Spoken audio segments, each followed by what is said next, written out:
I want to ask both of you about the people that you're going to bring into the government. And our best insight yet is who you picked as your running mates. So I'll begin by asking both of you this question. And I'll ask you to answer first, Senator Obama. Why would the country be better off if your running mate became president rather than his running mate? Well, Joe Biden, I think, is one of the finest public servants that has served in this country.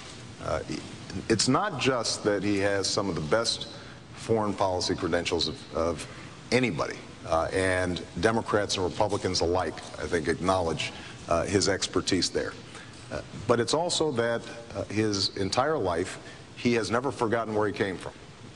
Coming from Scranton, fighting on behalf of working families, remembering what it's like to see his father lose his job and go through a downward spiral economically. And as a consequence, his consistent pattern throughout his career is to fight for the little guy. That's what he's done when it comes to economic policies that will help working families get a leg up. That's what he's done when it comes to, for example, passing the landmark 1994 crime bill, the Violence Against Women's Act. Joe has always made sure that he is fighting on behalf of working families. And I think he shares my core values and my sense of where the country needs to go. Because after 8 years of failed policies, he and I both agree that what we're going to have to do is to reprioritize, make sure that we're investing in the American people, give tax cuts not to the wealthiest corporations, but give them to small businesses and give them to individuals who are struggling right now, make sure that we finally get serious about energy independence, something that has been languishing in Washington for 30 years, and make sure that our kids get a great education and can afford to go to college. So on the key issues that are of importance to American families, Joe Biden's always been on the right side, and I think he will make an outstanding president if, heaven forbid, something happened to me. Senator. Well, Americans have gotten to know Sarah Palin.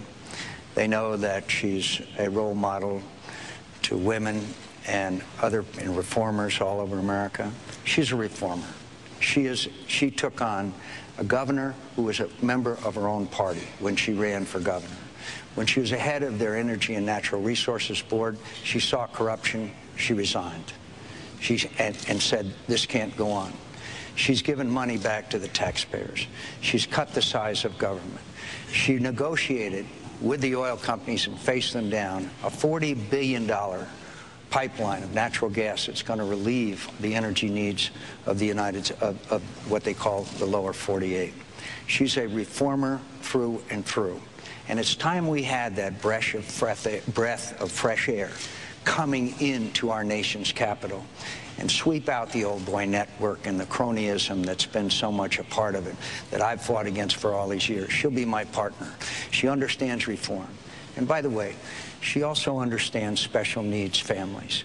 She understands that autism is on the rise, that we got to find out what's causing it, and we've got to reach out to these families and help them and give them the help they need as they raise these very special needs children. She understands that better than almost any American that I know. I'm proud of her, and that she has ignited our party and people all over America that have never been involved in the political process. And I can't tell you how proud I am of her and her family. Her husband's a pretty tough guy, by the way, too. Do you think she's qualified to be president? You know, I think that's going to be up to the American people. I think that obviously she's a capable politician who's has, I think, excited a base in the Republican Party. And I think it's very commendable, the work she's done on behalf of special needs. I agree with that, John. I do want to just point out that autism, for example, or other special needs, will require some additional funding if we're going to get serious in terms of research. That is something that every family that advocates on behalf of disabled children talk about. And if we have a across-the-board spending freeze, we're not going to be able to do it. That's an example of, I think, the kind of the use of the scalpel that we want to make sure that we're funding some of those programs. Do you think Senator Biden is qualified? Oh, I think that Joe Biden is qualified in many respects, but I do point out that he's been wrong on many foreign policy and national security issues, which is supposed to be his strength. He voted against the first Gulf War. He voted against it, and obviously we had to take Saddam Hussein out of Kuwait, or it would have threatened the Middle Eastern world supply. In Iraq, he had this cockamamie idea about dividing Iraq into 3 countries. We're seeing Iraq united as Iraqis. It's tough, hard, but we're seeing them. We're now about to have an agreement for status of forces in Iraq coming up. There are several issues in which, frankly, Joe Biden and I openly and honestly disagreed on national security policy, and he's been wrong on a number of the major ones. But again, I want to come back to, you know, notice every time Senator Obama says, we need to spend more. We need to spend more. That's the answer. Why do we always have to spend more? Why can't we have transparency, accountability, reform of these agencies of government? Maybe that's why he's asked for sought and proposed $860 billion worth of new spending, and wants to raise people's taxes in a time of incredible challenge and difficulty and heartache for the American family. Let's go to a new topic.